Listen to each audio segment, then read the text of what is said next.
Assalamualaikum warahmatullahi wabarakatuh. Kembali lagi bersama kakak di channel GEP Media. Kali ini kakak akan membahas mengenai soal pemahaman bacaan dan menulis. Nah, di sini kita akan membahas tentang apa sih kata-kata yang salah pada suatu paragraf dan maksud dari paragraf tersebut atau bacaan tersebut.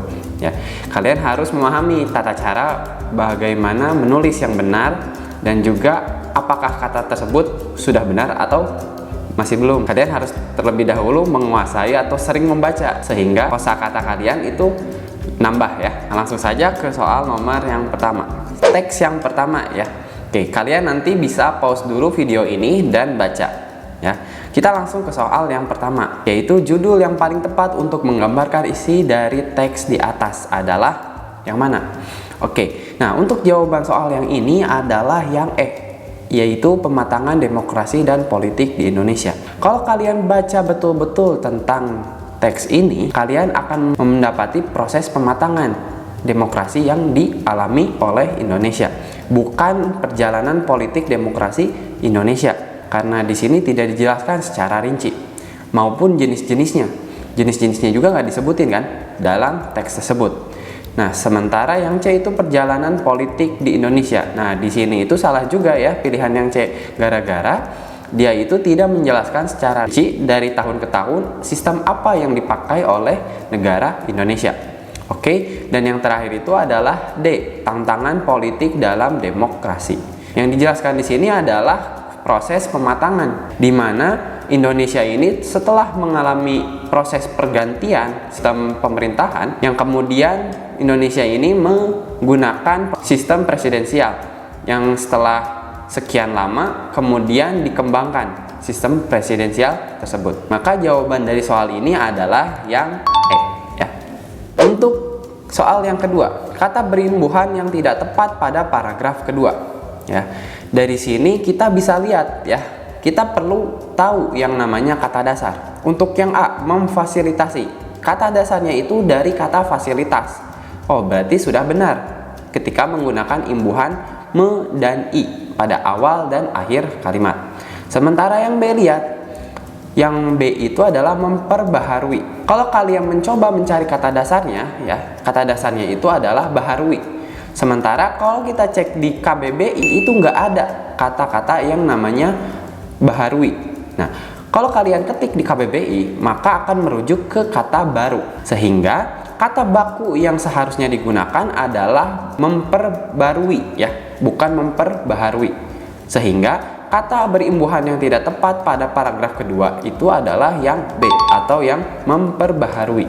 Ya, seharusnya tidak perlu pakai huruf H ya, H dan A. Oke. Seperti itu untuk soal nomor 2. Kita lanjut ke soal berikutnya. Di sini juga sudah disediakan teks ya. Penggunaan kata yang salah di paragraf pertama yaitu apa? Seperti yang kita tahu, kata praktik itu sudah benar ya. Ya, biasanya kan kita nyebutinnya praktek ya, padahal yang aslinya itu adalah praktik. Selanjutnya leluasa juga udah benar. Yang C juga prospektif udah benar. Yang D itu diperintah, itu ada imbuhan di-nya kan ya. Ingat, kalau imbuhan di itu disatukan kalau bukan merujuk pada nama tempat. Oke, berarti yang pilihan D itu udah benar. Nah, berarti yang salah atau kurang tepat itu adalah yang komprehensif. Kalau misalkan kalian cek di KBBI, kata komprehensif ini tidak ada. Ya, seharusnya kata-kata yang E ini adalah komprehensif. Ini berarti yang salahnya. Oke. E dan R-nya itu ketukar ya. Sehingga pembacaannya itu harus komprehensif, yang berarti luas maknanya atau pemahamannya yang dalam. Oke, seperti itu untuk pertanyaan nomor 3. Kita lanjut ke teks berikutnya. Di sini udah ada teks nih.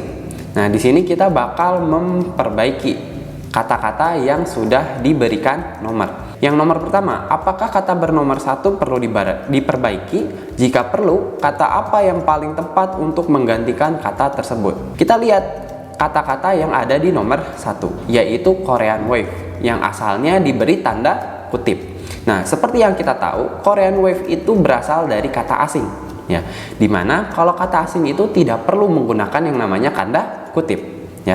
Sebaliknya, ketika terdapat kata-kata asing itu hanya perlu ditulis bercetak miring ya. Sehingga pilihan yang tepat itu adalah yang E. Kata-katanya hanya perlu ditulis secara miring. Itu untuk pertanyaan yang ini. Kita lanjut ke pertanyaan selanjutnya, masih teks yang sama. Apakah kata bernomor 2 perlu diperbaiki? Jika perlu, kata apa yang paling tepat untuk menggantikan kata tersebut? Di sini kata yang perlu diperbaiki adalah kata subsektor. Yang perlu kalian ingat adalah kata sebelum sebuah kata terus di belakangnya ada sub, itu aturannya adalah subnya itu harus disatukan dengan kata setelahnya.